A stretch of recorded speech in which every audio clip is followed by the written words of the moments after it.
নবম pay scale নিয়ে 3টি প্রস্তাবনা আসছে বড় পরিবর্তন।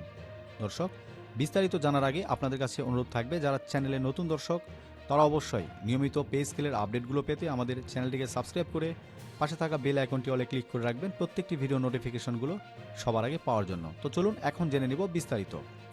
সরকারি চাকরিজীবীদের বহুল প্রতীক্ষিত নবম জাতীয় পে স্কেল গত বুধবারে কিন্তু একটি সভা অনুষ্ঠিত হওয়ার কথা ছিল, সেটি কিন্তু হয়নি এবং সাবেক প্রধানমন্ত্রী বেগম খালেদা জিয়া কিন্তু গত হওয়ার পরে এই বিষয়টি কিন্তু সংঘটিত সাধারণ ছুটি থাকায় ওই সভা কিন্তু স্থগিত করা হয়েছিল এবং স্থগিত এই সভার নতুন তারিখ দ্রুতই নির্ধারণ করে সদস্যদের জানিয়ে দেওয়া হবে বলে কমিশন সূত্রে কিন্তু জানা গেছে ইতিমধ্যেই।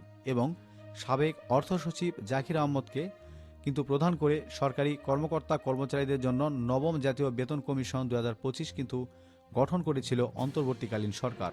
গত 27 জুলাই এ নিয়ে কিন্তু প্রজ্ঞাপন জারি করে সরকার।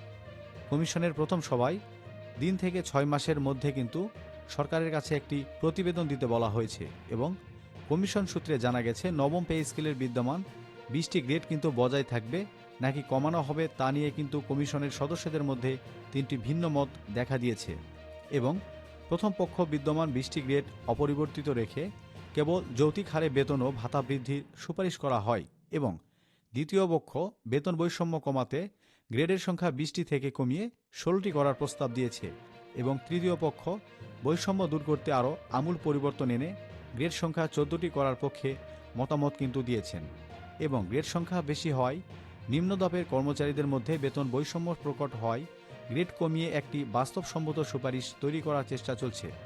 বিভিন্ন সংস্থা ও সংগঠন থেকে প্রাপ্ত মতামতগুলো বর্তমানে চুলছেরা বিশ্লেষণ করছে বলে জানিয়েছেন পে কমিশন। দর্শক, আজকের ভিডিওটি এই পর্যন্ত রাখছি, দেখা হচ্ছে পরবর্তী একটি গুরুত্বপূর্ণ ভিডিওতে। ততক্ষণ পর্যন্ত সকলে ভালো থাকবেন, ধন্যবাদ।